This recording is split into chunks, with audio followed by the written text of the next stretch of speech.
Hey everybody, this is Zach with Tanuki Games, and today we're taking a look at Batman Arkham Knight. Please remember that a like, a comment, or a subscribe means a lot to me, and of course, the channel. Let's get started. Arkham Asylum showed us what it would feel like to beat up thugs and stealth entire rooms unseen as the Dark Knight. Arkham City built on the stealth and beat-em-up aspects of the game and gave us an open world to explore with Batman. It also improved the authentic feeling of a Batman story. Arkham Origins, while not developed by Rocksteady, was a worthy addition to the franchise with arguably the best story and the best soundtrack in the Arkham series. Now, the final chapter in Rocksteady's epic Batman trilogy is here, Arkham Knight. Let's check out the game. Arkham Knight has one of the strongest intros of any game I've ever played. It seamlessly introduces not only the villain, Scarecrow, but the setting, Gotham. Scarecrow threatens to release his fear toxin on the entire seaboard, and it's up to Batman to try to stop him. Scarecrow is working with a mysterious paramilitary villain as well, the titular Arkham Knight. The Arkham Knight always seems to be one step ahead of Batman and knows his every move, which is not common for a hero who prides himself on having a contingency plan for every situation.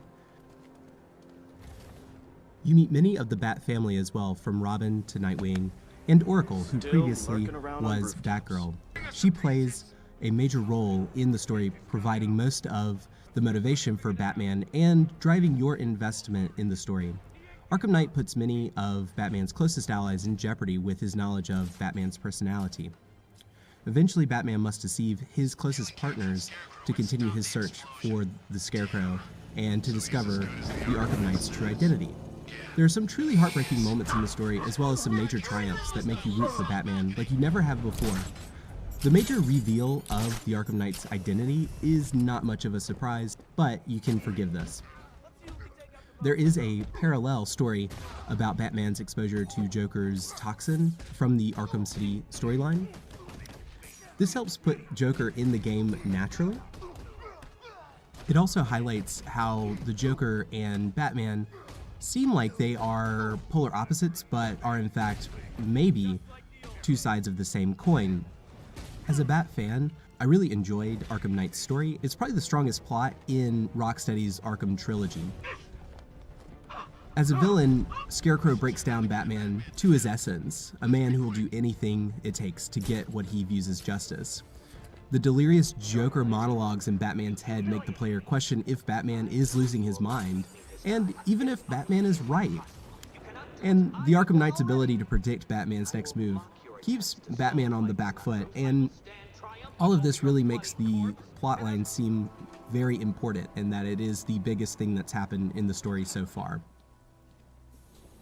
On to gameplay. The gameplay in Arkham Knight stays close to the tried and true formula of the Batman Arkham series. You fly around, you beat up baddies, you take out chumps stealthily.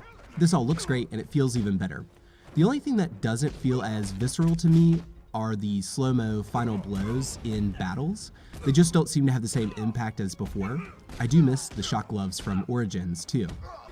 The major feature for Batman Arkham Knight is the Batmobile.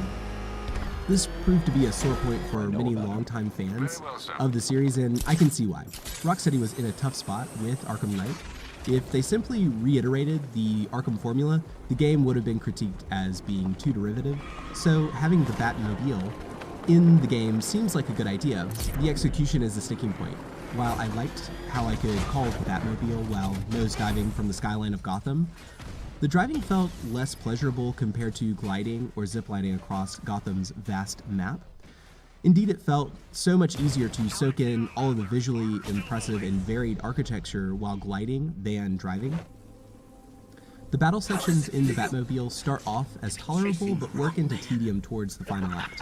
This is mostly due to the fact that so many enemies are on screen that it's hard to deal with all of the incoming barrages of missiles.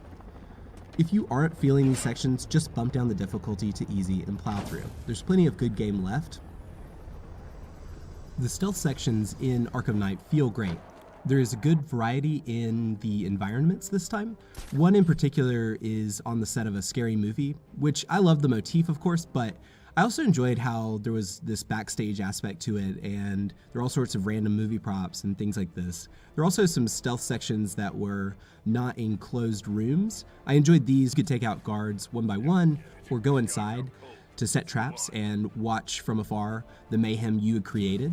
I especially like the vents that connect from the ceilings down to the grates of the floor. This gave a big improvement to the mobility options in the stealth sections. Probably the least innovation comes to the fighting sections. There were, however, new enemy types, and you can disarm an enemy and pick up non-lethal weapons now. One of the things I loved in the Batman games, which I would like to see more in the future, are the crime scene recreations. I hope that eventually we'll get a detective-style Batman game. The sound, music, and voice acting in Arkham Knight are top-notch. The sound does a good job of informing the player where threats are. The Batmobile's screeching tires and low-end bass on the boosts all sound great. While flying across Gotham, there are subtle wind sounds going through Batman's cape, whizzing drones and thugs down below waiting to be pummeled. Rain is constantly pattering off of every surface while you're outside. As Batman's fists fly, there is a crunchy, bassy sound that makes you feel each blow. The weapons that Batman can pick up in fistfights have a stiff, heavy, bulky sound to them. The music in Arkham Knight is fairly standard for one of these Arkham games. It goes from ambient soundscapes to more intense orchestral arrangements while you're terrorizing nameless thugs in the stealth sections. The voice acting is good in Arkham Knight, with a few exceptions. All of the talent suit their respective roles, just some of the delivery is a bit stiff. It makes me wonder if there wasn't enough time to re-record some of them. On to the pretty stuff. Visually, Arkham Knight is stunning. Gotham is a major part of the experience, and it does not disappoint. The neon lights pop over the dreary, rainy night that you'll spend in Gotham.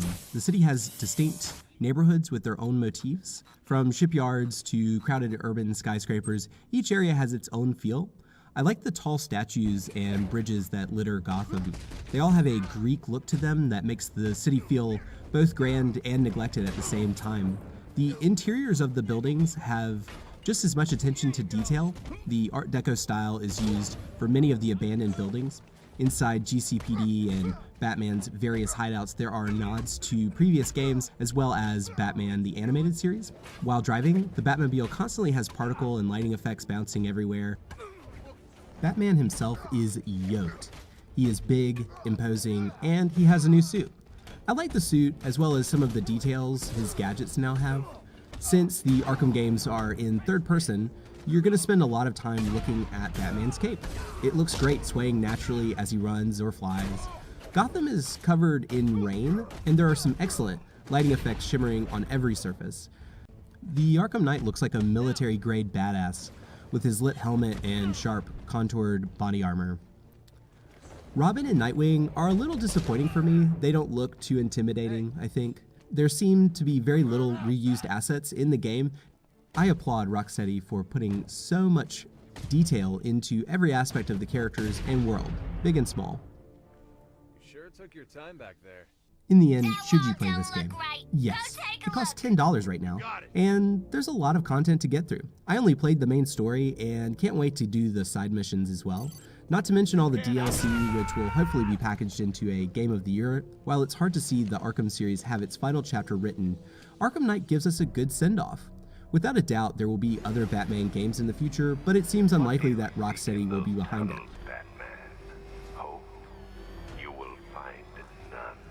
This series meant a lot to me personally. It made me feel like I was the Batman, and that sense of empowerment is why many of us play video games in the first place. While Arkham Knight makes a few missteps in the gameplay and narrative departments, it is a good game. The series never looked or played better. The story is strong and does provide a satisfying conclusion to Rocksteady's interpretation of Batman and Gotham.